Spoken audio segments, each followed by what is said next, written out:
대한민국이 독자적으로 개발한 차세대 전투기 KF-21 보라매. 이 이름이 이제 단순한 시험기의 범주를 넘어 세계 군사 시장의 중심으로 떠오르고 있습니다. 불과 몇 년 전만 해도 전투기 독자 개발은 한국에겐 너무도 먼 꿈처럼 여겨졌습니다. 하지만 지금은 상황이 완전히 달라졌습니다. 수천 회에 달하는 시험 비행을 성공적으로 마치고 국내 기술로 설계한 AESA 레이더까지 탑재된 KF-21은 이미 세계가 주목하는 무기체계로 자리 잡았습니다. 그리고 최근 가장 뜨거운 관심을 보인 국가는 다름 아닌 아랍에미리트, 즉 UAE입니다. UAE 국방차관이 직접 한국을 찾아 KF-21 시제기에 2차례나 탑승했다는 사실은 업계와 언론 모두를 충격에 빠뜨렸습니다. 일반적으로 외국 고위 인사가 전투기에 탑승하는 경우는 드뭅니다. 그것도 단순한 조종석 체험을 넘어 실제 기체를 꼼꼼히 점검하고 탑승 절차를 모두 밟았다는 것은 단순한 이벤트가 아닙니다. 이는 명백한 메시지였습니다. UAE가 KF-21을 자국의 미래 전투기로 더 흥미로운 점은 이 국방차관이 공군 출신이 아니라는 사실입니다. 전투기에 익숙하지 않은 배경을 가진 인물이 직접 시제기에 올라가 실질적인 체험을 했다는 것은 단순한 외교적 제스처를 넘어선 행동이었습니다. 이는 UAE 정부가 실제 도입을 염두에 두고 있다는 확실한 근거로 받아들여졌습니다. 게다가 UAE는 무기 도입에 있어 세계에서 가장 까다롭기로 악명 높은 나라 중 하나입니다. 그런 나라의 고위 인사가 한국산 전투기에 2번이나 탑승했다는 것은 한국 항공우주산업 전체에 큰 자신감을 주는 사건이었습니다. 배경을 살펴보면 더욱 의미가 큽니다. 원래 UAE는 미국으로부터 F-35 전투기를 50대나 도입할 계획이었습니다. 하지만 미국이 내건 과도한 조건과 높은 비용 때문에 협상은 결렬됐습니다. 특히 운용에 대한 통제권을 완전히 확보하지 못한다는 점은 주권을 중시하는 UAE로서는 절대 받아들일 수 없는 조건이었습니다. 결국 UAE는 F-35를 포기했고 새로운 대안을 찾아야 했습니다. 그 대안이 바로 KF-21이었습니다. 이 흐름은 한국이 단순한 후보가 아니라 전략적 파트너로 부상했음을 보여줍니다. 2025년 한국과 UAE는 KF-21 프로그램에 대한 포괄적 협력 의향서를 체결했습니다. 그리고 불과 몇 달 뒤 UAE 국방차관이 직접 경남 사천을 방문해 시제기를 확인했습니다. 단순히 전시된 모델을 보는 것이 아니라 실제 기체에 올라 직접 확인했다는 점에서 이것은 탐색 차원을 넘어 실질적인 구매 검토였음을 분명히 드러냈습니다. 한국 측에서도 이러한 접근을 통해 UAE가 단순 고객이 아니라 장기적인 공동 파트너로 자리 잡을 가능성을 엿보게 되었습니다. KF-21은 단순히 가격 경쟁력에서만 우위에 있는 것이 아닙니다. 유지 비용이 F-35의 절반 수준에 불과하며 정비와 단계적 업그레이드에도 최적화되어 있습니다. UAE처럼 독립적인 군사 운용을 원하는 국가에게는 최적의 선택이 될 수밖에 없습니다. 더욱이 향후 개발될 KF-21X 모델은 스텔스 성능과 내부 무장창 강화까지 염두에 두고 있어 사실상 5세대 전투기에 가까운 성능으로 발전할 잠재력을 지니고 있습니다. 이는 UAE가 단순히 당장의 대안을 찾는 것이 아니라 미래까지 내다본 전략적 결정을 내리고 있음을 보여줍니다. 이 과정에서 주목할 점은 한국이 이미 자국 공군을 위해 40대 초도 양산 계약을 마쳤다는 사실입니다. 2026년부터 실전 배치가 시작될 예정이며 이는 해외 고객에게 강력한 신뢰를 주는 요소로 작용합니다. 한국 스스로 자국 전투기를 먼저 실전 배치한다는 것은 안정성과 성능에 대한 자신감을 그대로 반영한 것이기 때문입니다. UAE 입장에서는 이보다 확실한 보증은 없습니다. 중동의 무기 시장은 전통적으로 미국과 유럽이 장악해왔습니다. 하지만 정치적 제약과 비용 문제로 인해 점차 새로운 대안을 찾는 국가들이 늘어나고 있습니다. 그 빈틈을 파고든 것이 바로 한국의 KF-21입니다. 가격 경쟁력, 기술 이전 가능성, 그리고 정치적으로 유연한 협상 구조까지 한국산 전투기는 중동 국가들에게 더할 나위 없는 대안으로 부상하고 있습니다. UAE가 한국을 선택한다면 이는 단순한 전투기 구매 계약이 아니라 장기적인 국방협력의 신호탄이 될 것입니다. UAE와 한국의 협력 논의가 무르익는 동안 세계는 이 소식을 주목했습니다. 특히 미국의 입장에서 이는 민감한 사안이었습니다. F-35 판매 실패 이후 중동 주요 고객이 한국산 전투기로 눈을 돌렸다는 사실은 단순한 계약 하나의 의미를 넘어섭니다. 미국이 수십 년간 독점해온 군사시장의 균열을 보여주는 사건이었기 때문입니다. 과거라면 미국의 동의 없이는 꿈도 꾸기 어려웠던 차세대 전투기 도입이 이제는 한국을 통해 현실이 되고 있는 것입니다. UAE가 KF-21에 주목하는 이유는 분명합니다. 우선 가격입니다. F-35 한 대 가격과 유지비는 국가 재정을 압박할 정도로 막대합니다. 반면 KF-21은 절반 수준의 가격으로 도입이 가능하며 시간당 비행 비용 또한 크게 낮습니다. 이는 단순한 비용 절감을 넘어 더 많은 기체를 운영하고 훈련할 수 있다는 의미이기도 합니다. 둘째는 운용의 유연성입니다. 미국산 무기는 각종 조건과 제한이 뒤따르지만 한국산 전투기는 비교적 독립적인 운용이 가능합니다. UAE처럼 자국 안보 결정을 스스로 내리려는 국가에게는 이 점이 결정적이었습니다. KF-21은 기본적으로 4.5세대 전투기로 분류되지만 그 구조와 설계는 장기적 업그레이드 블록 단계를 거치며 점진적으로 스텔스 성능과 전자전 능력을 강화할 수 있고 심지어 미래에는 5세대급 성능에 근접할 수 있는 여지가 남아있습니다. UAE가 단순히 차선책을 찾는 것이 아니라 미래를 함께 설계할 수 있는 파트너를 찾고 있다는 점에서 KF-21은 완벽한 선택지가 되고 있습니다. 이 협력은 단순한 전투기 판매에 그치지 않습니다. UAE는 향후 10년간 1조 달러 규모의 해외 투자를 계획하고 있으며 그 과정에서 에너지 첨단 산업 외교 협력까지 아우를 수 있는 방산 파트너를 찾고 있습니다. 한국은 중동 시장에서 입지를 확대할 절호의 기회를 맞이했고 이는 단순히 무기 수출이 아니라 한국 경제 전반에 파급 효과를 가져올 수 있는 사건이 될 수 있습니다. 방위산업은 물론 에너지 협력과 인프라 건설 분야까지 협력의 지평이 넓어질 가능성이 큽니다. 하지만 이 소식은 모든 국가에 환영받지는 못했습니다. 가장 불편해한 곳은 중국이었습니다. 과거 UAE는 중국산 훈련기를 도입했다가 성능 부족으로 뼈아픈 경험을 했습니다. 그 이후 사실상 중국산 무기에 대한 신뢰는 끊겼습니다. 최근 중국이 자국의 제니시스 전투기를 UAE에 수출하려 한다는 보도가 있었지만 실제 협상조차 없었던 것으로 드러났습니다. 전문가들은 UAE가 중국산 전투기를 진지하게 고려한 적이 없다고 말합니다. 대신 한국산 KF-21을 신뢰하며 단순 구매자가 아니라 공동 개발자로 나서려는 의지를 보여주고 있다는 분석입니다. 더욱 흥미로운 전개는 인도네시아에서 일어났습니다. 원래 KF-21 공동개발국으로 참여했던 인도네시아는 분담금을 내지 않아 이미 국제사회에서 신뢰를 잃은 상태였습니다. 그런데 UAE가 공동개발 파트너로 떠오르자 인도네시아는 당황하기 시작했습니다. 자신들의 자리가 대체될 수 있다는 위기감이 커진 것이죠. 실제로 인도네시아 네티즌들 사이에서는 격한 반발이 일어났습니다. 미국의 온라인 커뮤니티 레딧에 UAE가 KF-21을 구매한다는 글이 올라오자 인도네시아 이용자들이 몰려와 UAE는 절대 KF-21을 살 수 없다는 주장을 쏟아낸 것입니다. 일부는 한국이 인도네시아의 동의 없이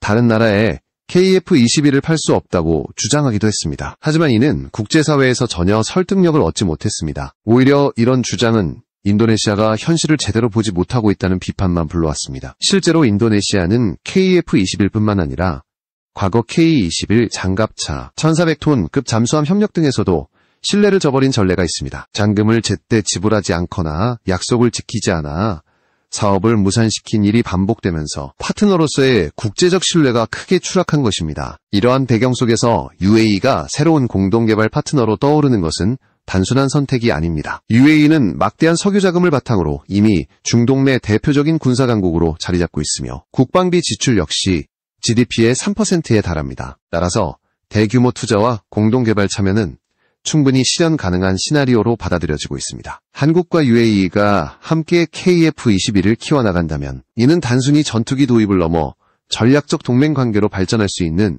전환점이 될 것입니다. 인도네시아의 불성실한 태도는 점점 더 분명해지고 있었습니다. KF-21 사업 초기, 인도네시아는 공동개발국으로 참여하며 분담금을 내기로 약속했지만 실제로는 지불을 미루고 회피하는 일이 반복되었습니다. 이러한 태도는 단순히 재정적 문제를 넘어 국제협력에서 가장 중요한 신뢰를 훼손하는 행위였습니다. 한국과 함께 추진했던 해군 잠수함 사업, K-21 장갑차 공동개발 등에서도 비슷한 문제가 발생하며 인도네시아는 이미 여러 차례 파트너십을 깨뜨린 전례를 남겼습니다. 특히 1400톤급 잠수함 사업에서는 잔금 지불을 지연시켜 전체 일정을 뒤흔들었고 결국 후속 계약은 무산되었습니다. 또한 K-21 장갑차 프로젝트도 제대로 마무리되지 못한 채 흐지부지 되었습니다.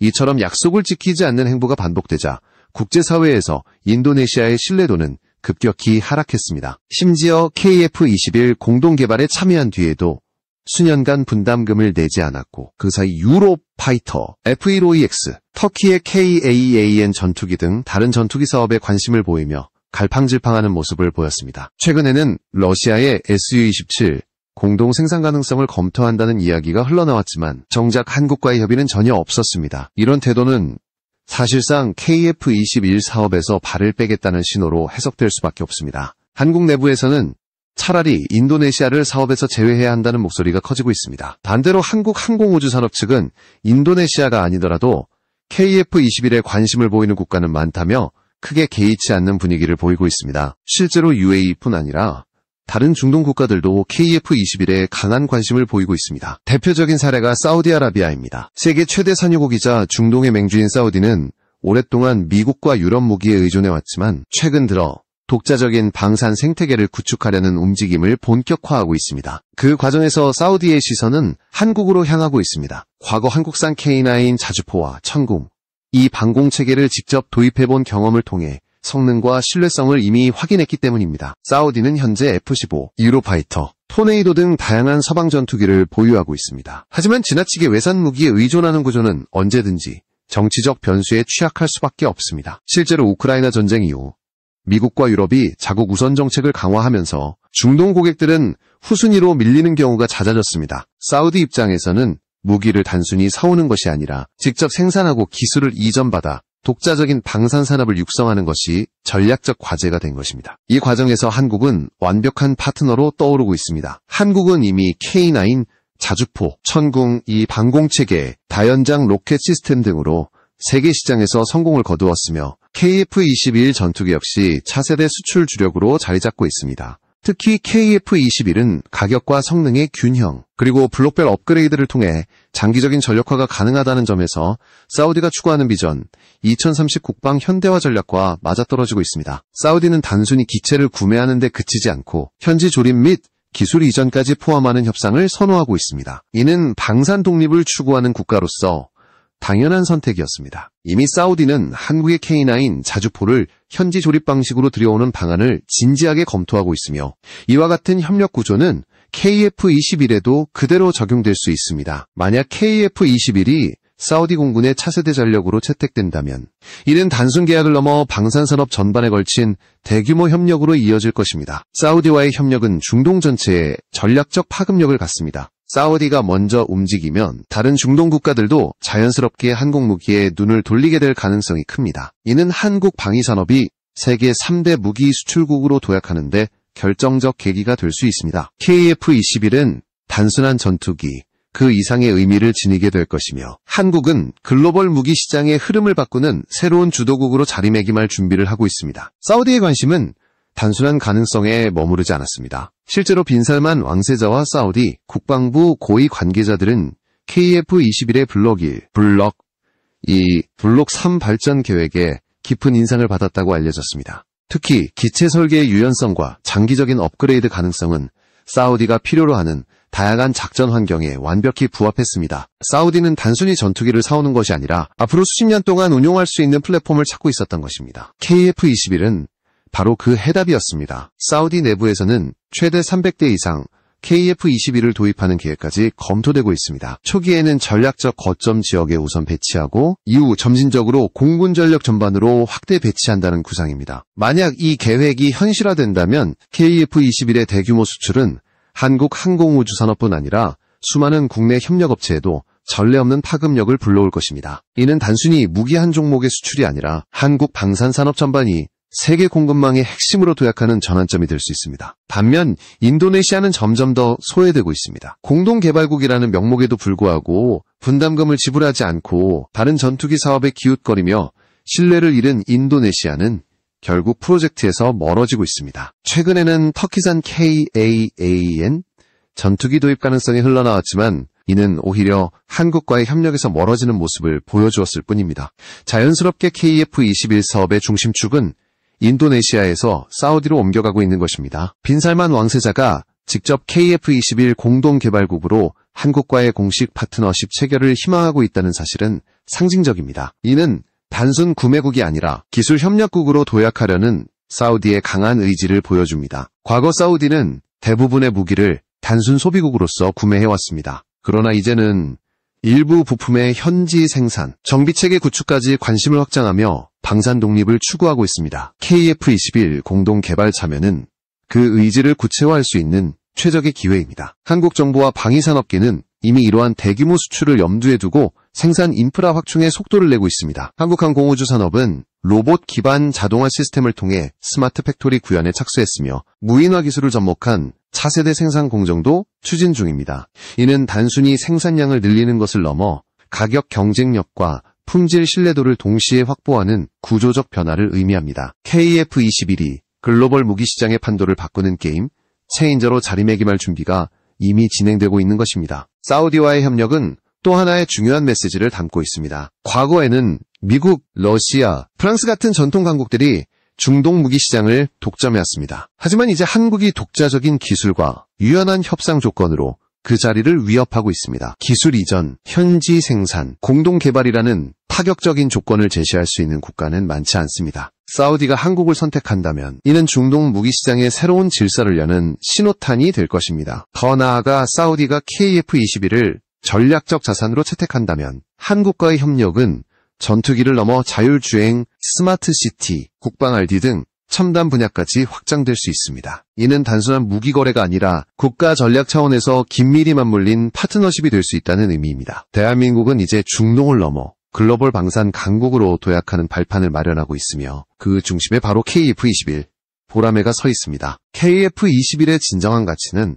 단순한 수출 계약 이상의 의미를 지닙니다. 그 핵심에는 바로 국산 엔진 개발이라는 도전이 자리 잡고 있습니다. 현재 KF-21은 미국 제너럴 일렉트릭의 F414 엔진을 기반으로 하고 있습니다. 이 엔진은 검증된 성능을 갖췄지만 동시에 수출과 운용 과정에서 반드시 미국의 승인을 받아야 한다는 한계를 지니고 있습니다. 특정 국가의 정책에 따라 수출이 좌우될 수 있는 구조는 언제든지 한국의 발목을 잡을 수 있는 위험 요소였습니다. 이 때문에 한국은 독자적인 터보팬 엔진 개발에 사활을 걸고 있습니다. 하나 에어로스페이스를 중심으로 한 개발팀은 이미 75%에 달하는 부품 국산화를 달성했으며 2032년까지는 99% 이상의 완전한 국산화를 목표로 하고 있습니다. 이 목표가 달성된다면 KF-21은 명실상부한 100% 한국산 전투기로 기록될 것입니다. 이는 단순히 하나의 무기를 넘어서 대한민국 방산 기술의 상징으로 남을 사건이 될 것입니다. 국산 엔진 개발은 단순히 자립의 문제가 아닙니다. 독자 엔진이 확보되면 무장 통합과 개량에서 외부 승인 절차가 필요 없게 됩니다. 이는 각국 고객의 요구에 맞춰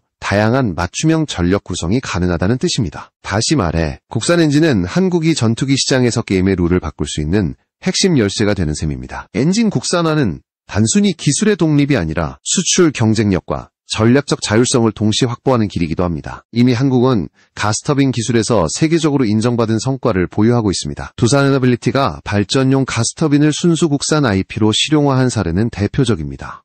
이러한 경험은 고온내열 소재, 정밀회전체 가공 기술로 이어져 항공기 엔진 분야에도 적용되고 있습니다. 방위사업청과 국방과학연구소가 추진 중인 차세대 엔진 연구 역시 단순 국산화를 넘어서 글로벌 표준을 주도할 수 있는 수준을 지향하고 있습니다. 세계 각국이 KF-21에 주목하는 이유도 여기에 있습니다. KF-21은 단순히 가격이 싸고 성능이 좋은 전투기가 아닙니다. 블록 업그레이드를 통해 진화할 수 있는 플랫폼이며 국산 엔진이 장착되면 특정 국가의 제약에서 벗어난 완전한 독립형 무기로 자리매김할 수 있습니다. 이는 구매국 입장에서도 매력적인 조건입니다. 자신들의 전략적 필요에 따라 전투기를 개량하고 운용할 수 있다는 점은 미국이나 유럽 무기에서 찾아보기 힘든 자유도를 제공하기 때문입니다. 실제로 블록 3단계에서 KF-21은 국산 엔진, 완전 자율 무장 통합, 고도화된 데이터 링크, 무인기 연동 기술까지 확보할 계획입니다. 이 단계가 실현되면 KF-21은 단순히 4.5세대 전투기가 아니라 차세대 전투기의 새로운 기준을 제시할 수 있습니다. 미국, 러시아, 프랑스 등 전통적인 강국들과 어깨를 나란히 하며 새로운 흐름을 주도하는 무기로 진화할 수 있는 것입니다. 이처럼 KF-21은 단순한 전투기가 아니라 미래 전장의 설계도를 바꾸는 플랫폼으로 자리매김하고 있습니다.